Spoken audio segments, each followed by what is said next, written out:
Good evening everyone. अपन ने last class में आम की बात की थी और अग्नि दुष्टि ये टॉपिक हो चुके थे अपने। नेक्स्ट टॉपिक है अपना साम निराम दोष दूष्य लक्षण। साम और निराम का मतलब पता होना चाहिए पहले तो। साम क्या होता है? साम दोष यानी कि आम युक्त दोष। दोष कौन से? वात पित्त कफ।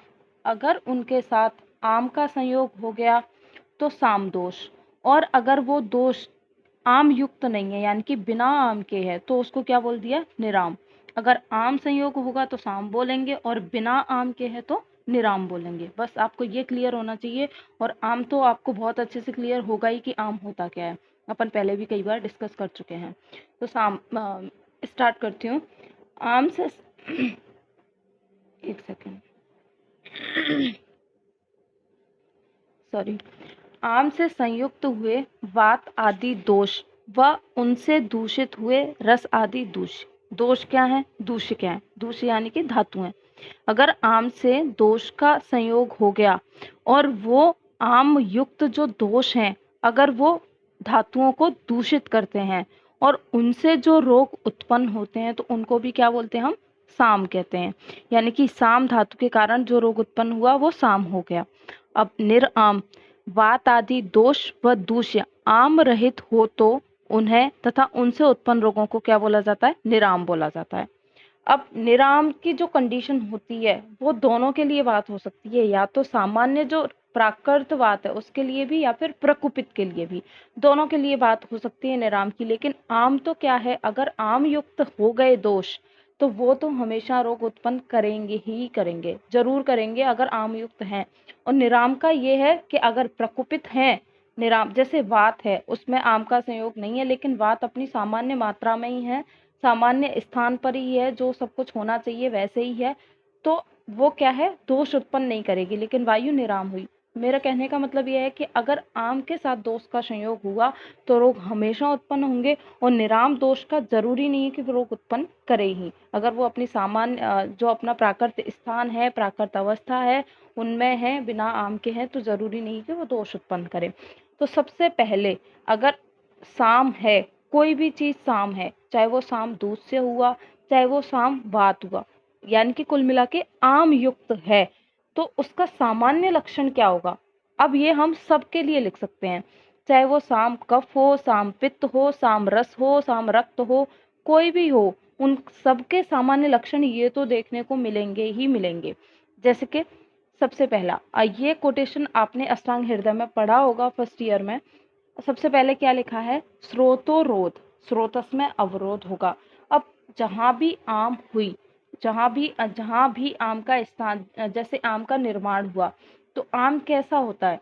आम जो होता है पिछल गुण वाला होगा, चिपकने का गुण होता है उसके अंदर। जो अपने स्रोतस होते हैं वो कैसे होते हैं? उनको क्या बोलते हैं अपन? चैनल बोलते हैं। अगर वो आम उस स्रोतस में रुकावट लाएगी तो वो चैनल का अवरोध करेगी, वहां पे जाके अगर वो जम जाएगी तो फर्दर जो स्रोतस का काम होता है वो नहीं हो पाएगा। तो क्या हुआ? स्रोतस में अवरोध करेगा। जैसे अपन बात करते हैं अगर कफ बढ़ जाता है तो भी क्या होता है? स्रोतस में अवरोध होता है। वही काम क्या करेगी? ये आम करेगी। शरीर बल का नाश होना, अगर स्रोतस में अवरोध हुआ, एक धातु से दूसरी धातु का निर्माण नहीं होगा तो क्या होगा? शरीर के बल का नाश होगा। और जो ये आम है वो कफ के गुण धर्म समान होती है। आम बढ़ रही है, कहीं ना कहीं कफ की वृद्धि होगी तो शरीर में क्या होगी? गुरुता। वात दोष का प्रतिलोम गति होना।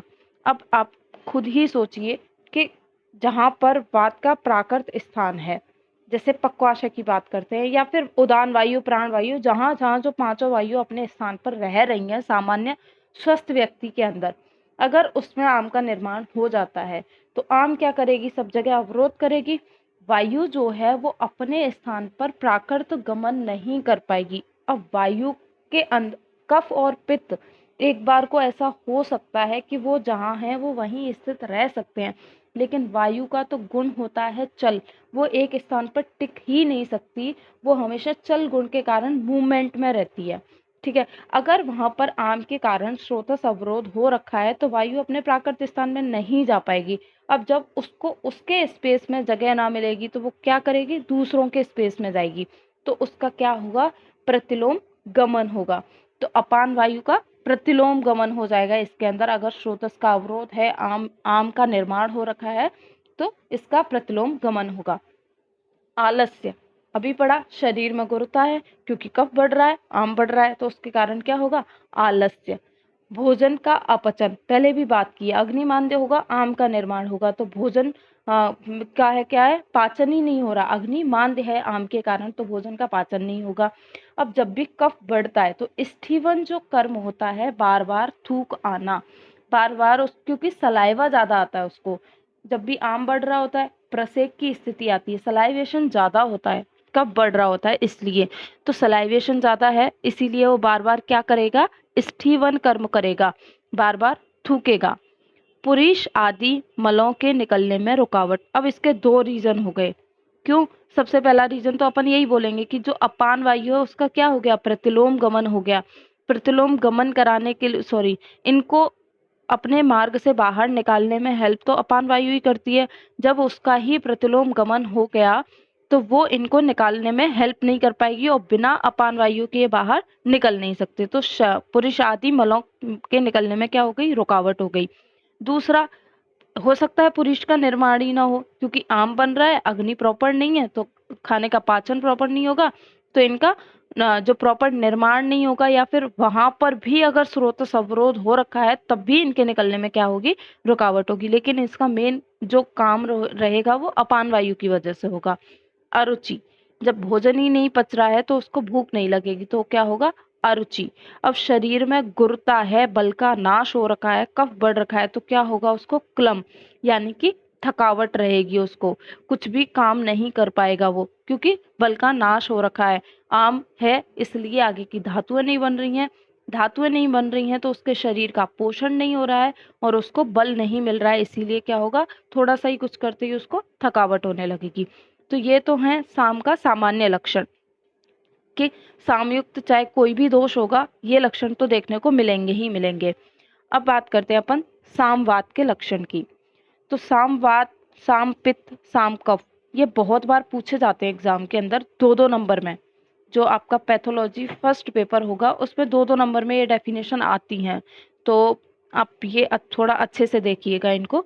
तो सामवात के लक्षण की बात करते हैं। अगर वायु वायु साम हो, अगर वात जो है वो आम युक्त है, तो अब आपको दो चीज लेके चलनी है कि आम के लक्षण तो साथ में लेके चलने ही चलने हैं, चाहे जो भी दोष हो। जैसे साम पित्त की बात करेंगे, साम कफ की बात करेंगे, साम वात की बात कर रहे हैं अपन, तो वहां पर साम आम वाले गुण तो साथ रहेंगे ही रहेंगे, वो तो साथ छोड़ेंगे नहीं, लेकिन वायु के गुण भी क्या हो जाएंगे, ऐड हो जाएंगे उसके अंदर। तो गुण बोलो या फिर जो विकार हैं वो इसके अंदर ऐड हो जाएंगे। अब विबंध है, विबंध अपन ने दो जगह देखा, अगर वात प्रकुपित है तो भी विबंध होता है, और अगर अग्निमांद है, आम का निर्माण है, तो भी क्या होगा, विबंध होगा। तो ये विबंध दोनों की वजह से हो रहा है, यानी कि कुल मिला के सामवात के कारण विबंध, उसको कॉन्स्टिपेशन होगा। साम के कारण जो आम बना हुआ है उसके कारण अग्निमांद्य होगा। आत्र कूजन, जो अपान वायु ऊपर की तरफ गमन करेगी, तो गमन करती हुई आएगी, तो क्या करेगी वो, आत्र कूजन, आवाज करेगी, पेट में ऐसे बोलते हैं गुड़गुड़ की आवाज आ रही है, तो वो आवाज किसकी वजह से आएगी, वायु की वजह से आएगी। तंद्रा, अब कफ बढ़ा हुआ है, दोनों के लक्षण ही साथ साथ देखने को मिलेंगे, कुछ वात वाले भी आएंगे, कुछ कफ या कफ बोलूं या फिर आम, दोनों के लक्षण देखने को मिलेंगे। तंद्रा जो गुण होता है, तंद्रा में हम दोष की बात करते हैं। तंद्रा क्या स्थिति होती है, तंद्रा होती है बैठे बैठे ऊँघना, जो उवासी लेना, बैठे बैठे, ना तो उसमें व्यक्ति पूरी तरीके से सो रहा होता है ना ही जग रहा होता है। जैसे कई बार होता है, क्लास चल रही होती है, कोई बोरिंग लेक्चर दे रहा है, हो सकता है मैं जब बोलती हूँ तब भी आप में से कोई करता हो, तो बैठे बैठे क्या होता है, हल्की हल्की नींद आने लगती है। तो तंद्रा में गुण क्या होता है, जैसे निद्रा की बात करते हैं, निद्रा किसकी वजह से आती है, कफ और तम की वजह से आती है, लेकिन तंद्रा में क्या होता है, निद्रा तो प्रॉपर सो रहा है कफ और तम की वजह से, लेकिन तंद्रा में क्या होगा, तंद्रा में उसकी नींद जो आ रही है वो बार बार डिस्टर्ब होती है, कोई थोड़ा सा बोलेगा आंख खोल के देखता है, यानी कि प्रॉपर सो नहीं रहा होता है लेकिन सोने जैसी स्थिति में होता है। तो तंद्रा के अंदर जो गुण होते हैं, आप लिख लीजिएगा इसको, तंद्रा में वात, कफ और तम, 3 दोष होते हैं जिसके कारण तंद्रा आती है।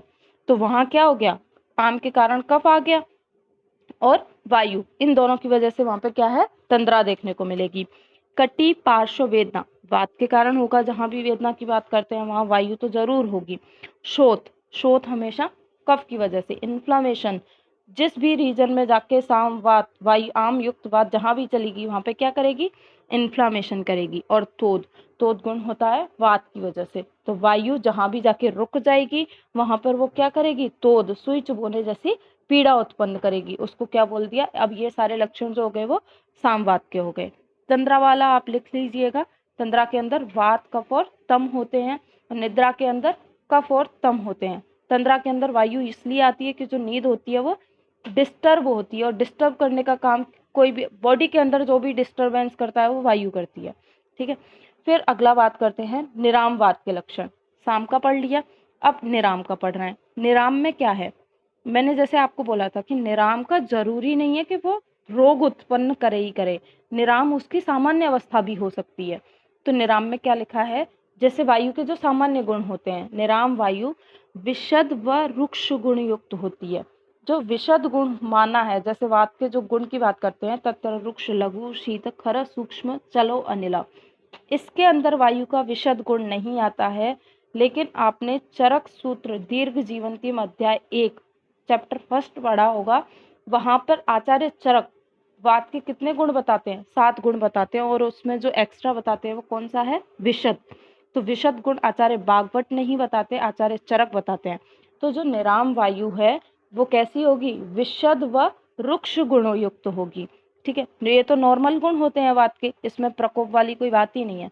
मल मार्गों में अवरोध भी उत्पन्न नहीं करती। अगर वायु प्रकोपित होती तो क्या करती, अवरोध करती, क्योंकि प्रतिलोम गमन कर जाती वो। लेकिन जो सामान्य बात है, जैसे अपान वायु अपने पक्वाशय से नीचे स्थित है तो वो अवरोध नहीं करेगी, बल्कि उनको निकालने वाली होगी। और अगर प्रकोपित हुई भी, ये दो तो ऊपर वाले तो बात हो गई कि अगर सामान्य है तो, और जो 2 नीचे के लिखे हुए हैं यानी कि थर्ड नंबर, अगर प्रकोपित हुई है तो क्या करेगी, अल्पवेदना करेगी। और अगर जैसे कई बार होता है, सुबह खाना नहीं खाया, शाम को क्या है, पेट थोड़ा फूलने लग जाता है, आधमान सा होने लग जाता है, क्योंकि सुबह से भूखे थे, खाली स्पेस था, वायु प्रकोपित हो गई, तो क्या कर लिया, मान लो खिचड़ी खा ली, खिचड़ी में घी डाल के खा लिया, तो क्या होता है, वो खिचड़ी स्निग्ध घी डाल के खाइए तो उसी से ही उस वायु को क्या हो जाता है, शमन हो जाता है। यानी कि थोड़ी सी भी प्रकोपित हुई है तो हल्का सा हल्की सी तो वो वेदना करेगी, और क्या होगा, उसका शमन भी क्या कर सकते हैं अपन, स्निग्ध आदि द्रव्य द्वारा कर सकते हैं। तो ये निरामवात और सामवात दोनों हो चुके हैं। उसके बाद सामपित्त की बात करते हैं। अब सामपित्त है, मैंने आपको पहले भी बताया था, जब भी दुर्गंध गुण की बात आती है, दुर्गंध की बात आती है, दुर्गंध हमेशा पित्त की वजह से आती है, ठीक है। अगर उसके साथ और एक चीज और बताई थी, जो मल्टी कलर होते हैं वो भी किसके होते हैं, पित्त के ही होते हैं। पित्त के अंदर सारे कलर आ सकते हैं, ठीक है। तो दुर्गंध और कलर, सारे कलर वो पित्त के अंदर आएंगे। अगर जो पित्त है वो साम युक्त है तो कैसा होगा, ये कई बार रिपीट हुआ है, साम पित्त का लक्षण कई बार रिपीट हुआ है 2 नंबर के अंदर, तो आप इसको अच्छे से देख लेना, इसका कोटेशन भी देख लेना। दुर्गंधि हरितम श्यावम पित्तम अम्लम स्थिरम गुरु, क्या बोला कि दुर्गंध युक्त होगा, साम पित्त तो है ही, दूषित पित्त है। अब जब भी कोई दोष आम युक्त होगा तो हमेशा दूषित ही होगा।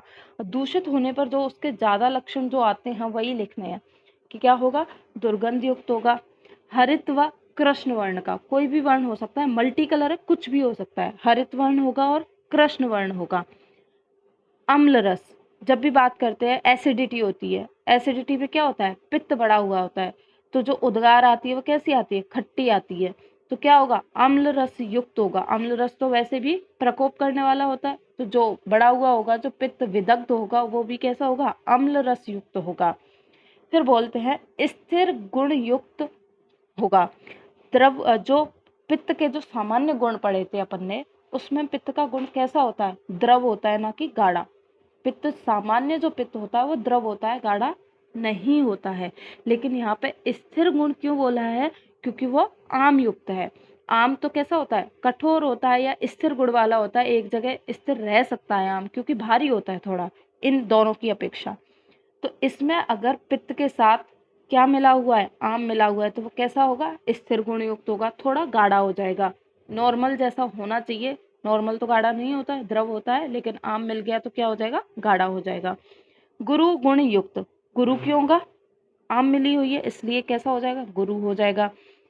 बार बार उसको कैसी उद्गार आएगी, अम्ल उद्गार आएगी। जिसके भी साम पित्त की कंडीशन है जिस पेशेंट के अंदर, वो बोलेगा आके कि मेरे को बहुत ज्यादा क्या होता है, खट्टी डकार आती है, ऐसे आके बोलेगा, तो उसको उद्गार भी कैसी आएगी, अम्ल आएगी। क्योंकि जैसे इसमें बताती हूँ अम्ल उद्गार का कारण क्या होता है। जैसे मानो कि आम बड़ा हुआ है और साथ में पित्त भी प्रकोपित है, तो अग्नि उसकी डिस्टर्ब है, पित्त भी डिस्टर्ब है, तो वो जो भी आहार करता है, तो आहार जब भी अपन करते हैं तो आहार के 3 विपाक होते हैं, मधुर, अम्ल और कटु। तो जब मधुर विपाक जो हुआ वहां पे तो क्या हुआ, कफ बढ़ गया। अम्ल विपाक हुआ, वहां पित्त बढ़ गया। जब आहार का कंप्लीट डाइजेशन नहीं होता है, कटु विपाक कब आता है, कंप्लीट डाइजेशन पर आता है, लेकिन कंप्लीट डाइजेशन नहीं हुआ तो आहार कौन सी अवस्था पाक में आके ठहर जाता है, अम्ल अवस्था पाक में ठहर जाता है। उसके बाद उसका डाइजेशन नहीं हो पाता है प्रॉपर। तो वो जो अम्ल अवस्था पाक में ठहरा हुआ जो आहार है, यानी कि पित्त बढ़ा हुआ है, तो वो वहीं तक रुक जाएगा, आगे उसका डाइजेशन नहीं होगा। इसलिए वो जो आहार स्टमक में पड़ा रहता है, तो उससे क्या होता है, बार बार अगर वायु भी अगर आ जाती है तो उससे कार्डियक स्फिंक्टर है जो अपना स्टमक का, उस पर प्रेशर पड़ता है, और उससे आने से क्या होता है, उसको बार बार क्या है, एसिडिटी वाले पेशेंट में मेनली ये फिजियोलॉजी देखने, पैथोलॉजी देखने को मिलती है। तो उसमें क्या होता है, बार बार जो फूड है वो ऊपर की तरफ रिफ्लेक्स होता है, जिसकी वजह से क्या होता है, उसको उद्गार आती है। कई बार क्या होता है, थोड़ी सी वॉमिट आती है, बस ऐसे एक उबाक आई है, थोड़ी हल्की सी वॉमिट आती है, बहुत ज्यादा वॉमिट नहीं आती है, कि एक उबाक आई, उसमें हल्का सा जो भी है वॉमिट, जो वॉमिटस है वो थोड़ा सा ही निकलता है, और क्या होता है, उसको बर्निंग होती है। ये सारे वहां देखने को मिलते हैं। जब अपन वो पढ़ेंगे, अम्ल पित्त पढ़ेंगे, तो वहां डिटेल में बात करेंगे। तो इसलिए उसको अम्लोदगार आती है। कंठ, हृदय आदि में दाह उत्पन्न करने वाला, इसी के साथ ये पॉइंट भी कवर हो गया कि वो पित्त है वो ऊपर की तरफ गमन करता है, कार्डियक स्फिंक्टर पर प्रेशर होता है, वो खुल जाती है ऊपर की तरफ रिवर्स होके। तो जब भी उस पर प्रेशर पड़ेगा, वो फूड है ऊपर की तरफ आता है, और वो कैसा है, फूड विदग्ध है, उसमें पित्त मिला हुआ है। और जब भी पित्त होगा, दाह तो पित्त ही उत्पन्न करता है, तो वो फूड जिसमें पित्त मिला हुआ है, विदग्ध फूड क्या करेगा, कंठ और हृदय में दाह उत्पन्न करने वाला होता है। ये बहुत होता है, कई बार क्या होता है, बाहर का खाना खा लेते हैं कंटिन्यू 1-2 दिन तक, तो ये बहुत से लोगों के साथ ये चीजें होती है। फिर उसके बाद बात करते हैं निराम पित्त लक्षण की। अब निराम आम नहीं है, तो इसमें सामान्य देखने को मिलेंगे अपन को लक्षण, जो पित्त के जो सामान्य होते हैं वही देखने को मिलेंगे। ताम्र व पीत वर्ण का होगा, अति उष्ण व तीक्ष्ण गुण युक्त होगा, पित्त के ही गुण है ये। और कटु रस युक्त होगा, पित्त कैसा होता है, कटु रस प्रधान होता है, कटु रस युक्त होगा, ठीक है। फिर अस्थिर गुण युक्त, अब जस्ट ऊपर वाले में देखो 4th नंबर पॉइंट, स्थिर गुण युक्त, वहां स्थिर क्यों आया था, क्योंकि आम युक्त था। अब ये अस्थिर गुण युक्त यहाँ पर आप लोग लिख सकते हो, यानी कि द्रव गुण वाला होगा, गाढ़ा नहीं होगा, द्रव होगा, ठीक है। और जब ये पित्त सामान्य है तो ये क्या करेगा, आम युक्त नहीं है, तो ये क्या करे, या आम युक्त नहीं है या फिर प्रकुपित भी है, तो उसने क्या बोला है, 2nd नंबर पॉइंट एक बार वापस देखिएगा। अगर प्रकुपित भी है तो कौन से गुण में, उष्ण और तीक्ष्ण में, तो ये उष्ण और तीक्ष्ण क्या करेंगे, अग्नि की वृद्धि कराने वाले होंगे।